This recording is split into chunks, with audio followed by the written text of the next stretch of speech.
안녕하세요, 경자입니다. 오늘 공호주 워밍업으로 소개드릴 종목은 다음 주에 청약하는 바이젠셀입니다.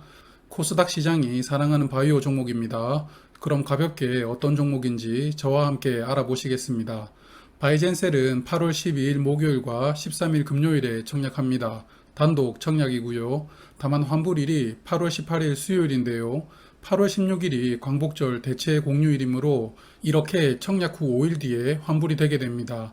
상장하는 시장은 코스닥이고요. 희망상당 공모가로는 52,700원을 책정하였습니다. 모집하는 주식수는 약 188만 주입니다. 전량 신주 모집이고요. 희망상당 공모가 기준 모집 금액은 994억 원입니다. 코스닥 종목으로서는 대형급 IPO로 분류되겠습니다.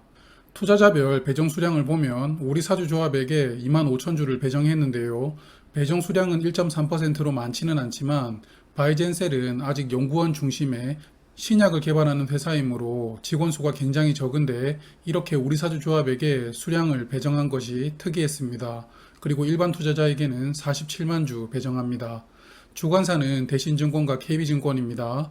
대신증권은 28만 주가 배정되었고요. 일반 투자자 청약 한도는 28,000주입니다. 그리고 청약 수수료 2,000원이 있습니다. 예전에 대신증권은 CMA 계좌를 보유하면 청약 수수료가 면제가 되었지만 이제는 그런 조건은 없어졌습니다. 참고하시고요. KB증권은 약 18만 주가 배정이 되었고요. 일반 청약 한도는 7,000주, 청약 수수료로 1,500원이 필요합니다. 대신증권 일반 한도 28,000주 기준 청약 증거금은 약 7억 4천만 원이 필요합니다. 그럼 바이젠셀의 사업 알아보겠습니다. 3월에 청약했던 네오임뮨텍 종목 기억하시죠? 그 종목도 면역 치료제를 개발하는 종목이었는데요. 바이젠셀도 비슷한 치료제를 개발하고 있습니다. 이 면역 치료가 주목받고 있는 이유는 암을 치료할 수 있는 꿈의 치료제라고 생각되기 때문인데요. 암을 제거하는 방법으로 암이 퍼져 있는 부위를 절제하거나 방사선을 이용한 화학 치료를 하고 있지만 부작용이 심하고 완치율이 낮았습니다. 그래서 우리 몸의 면역세포를 활용해서 암세포를 제거하는 방식을 주요 제약사에서 연구를 하고 있습니다. 바이젠셀은 이러한 면역세포를 강화하는 것과 억제하는 것 둘 다 치료제를 연구 중인데요. 바이젠셀 홍보 영상을 보니 설명이 잘 되어 있어서 홍보 영상을 같이 보면서 설명을 좀 드리겠습니다. 우리 몸의 면역세포는 외부에서 침입한 병원체와 체내에서 발생한 암세포를 제거하거나 우리 몸의 과도해진 면역 반응을 조절하는 역할을 하고 있습니다. 그래서 면역세포가 줄어들면 다양한 암과 감염 질환이 생기고 면역세포가 많아진다면 알레르기나 류마티스 관절염이 생긴다고 하는데요. 우리 몸의 면역세포 중 하나인 T세포는 암세포나 감염된 세포를 제거하는 역할을 하는 중요한 면역치료제가 됩니다. 그래서 바이젠셀은 이러한 면역세포를 늘리고 줄이는 기술을 개발 중인데요. 크게 세 가지 플랫폼 파이프라인을 연구 중에 있습니다. 그중 두 가지를 소개를 드리자면 바이티어는 암세포만 표적하여 제거하는 T세포로 만든 환자 맞춤형 면역세포 치료제 플랫폼이고요. 바이메디어는 골수성 억제세포를 활용하여 면역을 억제하는 치료제 플랫폼입니다. 이식 거부 반응이나 자가 면역 질환, 과민성 질환, 심근경색 등과 같은 질환으로 다양하게 확장할 수 있는 범용성이 큰 플랫폼 기술이라고 합니다. 그래서 현재 바이젠셀의 파이프라인 연구 진척도를 보면 바이티어 연구의 진행 속도가 빠른데요. 임상 2상과 1상 진행 중에 있고요. 이외 플랫폼들은 임상을 진입하는 단계이므로 아직까지는 시간이 좀 필요한 치료제들이라고 생각합니다. 그리고 바이티어는 임상 1상에서 림프종 환자 10명을 대상으로 투약을 했는데요. 이 중 9명이 투약 후 5년이 경과될 때까지 무재발 생존했다고 합니다. 이렇게 질병이 재발하지 않는 것을 관해라고 부르는데요. 10명 중 9명이 완전 간해되었다는 부분으로 바이젠셀의 치료제가 많은 기대를 받고 있는 상황입니다. 물론 10명을 대상으로 나온 결과이므로 2상과 3상을 거치면서 투약 환자의 수를 좀 더 키우면서 치료제의 효능을 확인해야 되는 단계가 남아있기 때문에 좀 더 상황을 지켜볼 필요는 있습니다. 그리고 바이오 기업 중 이렇게 신약을 개발하는 기업들은 연구원으로만 구성되어 있는 경우가 많으므로 대표이사가 특히 중요한데요. 바이젠셀의 대표이사는 김태규 박사입니다. 국내 T세포 치료제 국내 권위자라고 하시는데요. 이 김태규 대표는 가톨릭 의대 출신으로 면역세포 치료제를 줄곧 연구해온 분입니다. 현재도 가톨릭 의대 교수를 겸임하면서 바이젠셀을 이끌고 있습니다. 그래서 바이젠셀은 아예 가톨릭 대학병원인 서울성모병원 안에 사무실을 두고 가톨릭 의대와 협업해서 신약을 개발하고 있는 것으로 생각이 됩니다. 하지만 바이젠셀은 현재 매출이 없기 때문에 특례 상장하는 종목인데요. 이런 특례 상장 종목들은 두 개의 전문평가기관에게 등급을 부여받습니다.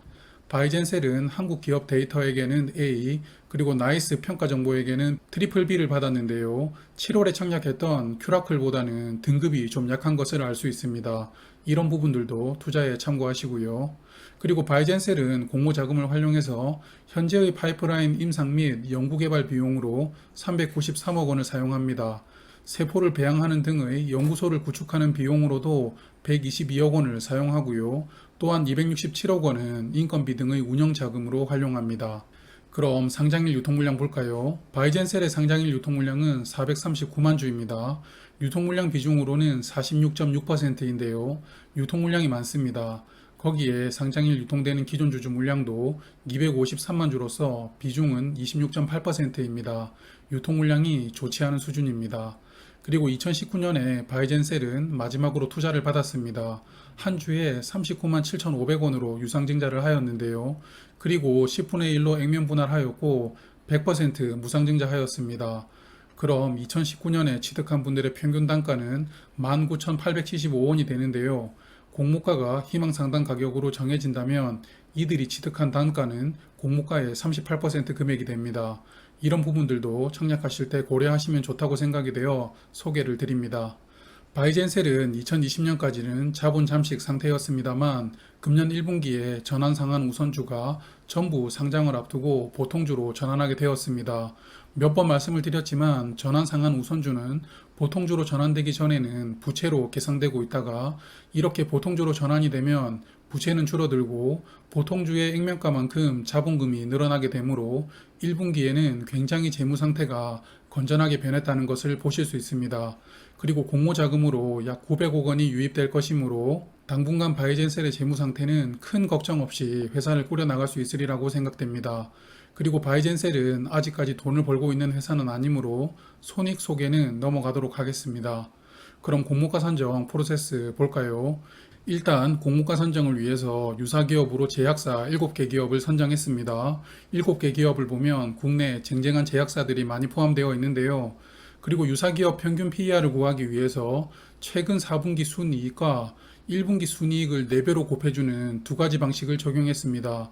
개인적으로 최근 4분기 순이익 기준으로만 보면 되는데 왜 금년 1분기 순이익을 4배로 곱해주는 연환산 방식을 적용했는지는 이해가 되기는 어렵습니다. 단순히 보시면 연환산 기준 PER이 41.4로서 최근 4분기 PER 33.1보다 더 높았기 때문에 반영했다라고 생각이 되는데요. 여하튼 이 두 가지 지표를 평균하여 유사기업의 PER은 37.3을 적용하게 됩니다. 그리고 바이젠셀은 특례 상장하는 종목이므로 향후 실적을 추정하여 공모가 산정에 반영하였습니다. 회사는 2024년에 흑자 전환한 후에 2025년에는 517억 원의 이익이 기대된다라고 추정하였는데요. 좀 더 세부적으로 들여다보면 바이메디어 치료제가 2023년에 기술 이전 계약을 체결하면서 계약금을 수령하는 것으로 매출이 처음 발생하는 것을 추정하였고요. 바이티어는 임상 2상까지 완료한 후 2024년 임상 3상 단계에서 조건부 허가를 받고 바로 제품을 판매하는 것을 계획하고 있습니다. 그래서 회사는 제대로 된 매출이 나오는 2025년 실적을 공모가 선정에 반영하였는데요. 일단 25년 실적을 반영하는 부분은 너무 먼 미래이므로 저는 좀 부정적입니다. 그래도 연 할인율을 보통 20% 정도 부여하는 게 일반적인데 25%를 부여한 부분은 좋다고 생각이 되고요. 그래서 25년 추정 실적 517억 원에 연 할인율 25%를 적용하여 공모가 선정에 적용된 순이익은 189억 원입니다. 여기에 유사기업 PER 37.3을 적용해주면 주당 평가가액으로는 74,855원이 나옵니다. 그리고 2025년의 추정 실적을 공모가에 반영하면서 바이젠셀의 최대 주주인 보령제약은 보유 지분 절반은 향후 4년까지는 보호 예수를 걸었습니다. 한마디로 2025년까지는 지분을 보유하겠다라고 약속을 한 것인데요.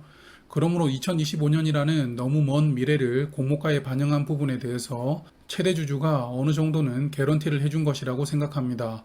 그리고 주당 평가가액 74,855원에 희망상당 기준 할인율 29.6%를 부여하여 공모가 52,700원을 책정하였습니다. 앞서 적용한 PER이 다소 높다고 생각이 되지만 그래도 할인율은 평균 이상 부여하면서 어느 정도는 커버를 한 것으로 보입니다. 그리고 앞서서 금년 3월에 상장한 네오 이뮨텍을 잠깐 언급드렸는데요. 궁금해서 지금 주가를 찾아보니 1,600원이었습니다.